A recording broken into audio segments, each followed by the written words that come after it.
Now, my name is Billy Riggs, and I'm not just an illusionist, I am what I call a dis-illusionist, which means I don't get nearly as excited about performing my illusions as I do about getting into your heads and exposing your illusions. Damaging psychological illusions, faulty perceptions of the world and your place in it that harden into glass ceilings in your head. Myths, inaccurate beliefs that lurk in your subconscious mind that congeal into self-imposed barriers to success through which you cannot break.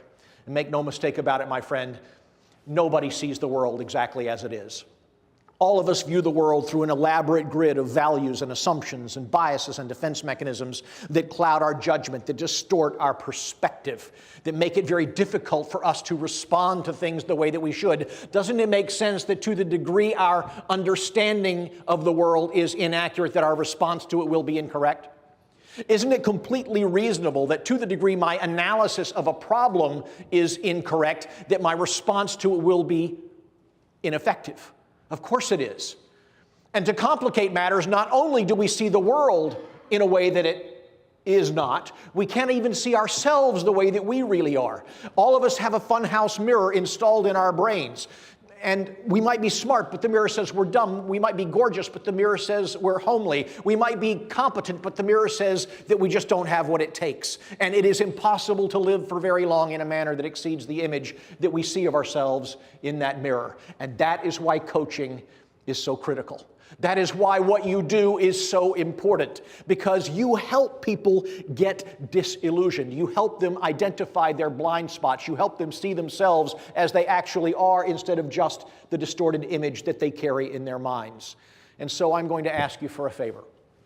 I'm going to ask you to indulge me for the next 55 minutes and allow me to be for you what you are for so many. Let me be your coach. Let me, as graciously and gently as I can, point out what might be a couple of blind spots for you. And we all need that, don't we?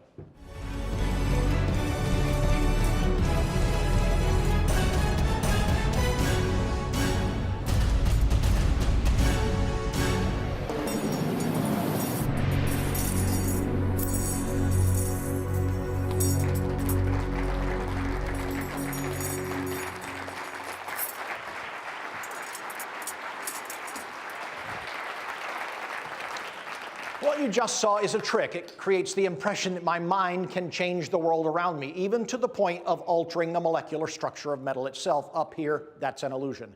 But where you sit, the principle is ultimate reality, because the thoughts, the grand illusions, if you will, that you've harbored in your mind since you were a small child have already created for you a quality of life, a level of income, a degree of success, a measure of happiness that will never be improved or changed much until you identify your illusions, expose them to the light of reality, and eliminate them. Let me tell you what I think may be the grandest illusion of life. It is this, that my success in life is largely determined by factors that are beyond my control. This is the grand illusion that compares your life to a train sitting on railroad tracks, and God or fate or karma or some set of circumstances forced on you against your wishes has laid out for you a set of railroad tracks, and you are helpless to do anything but follow them to a predetermined end. It's fatalism, it's victimization, and it is an illusion.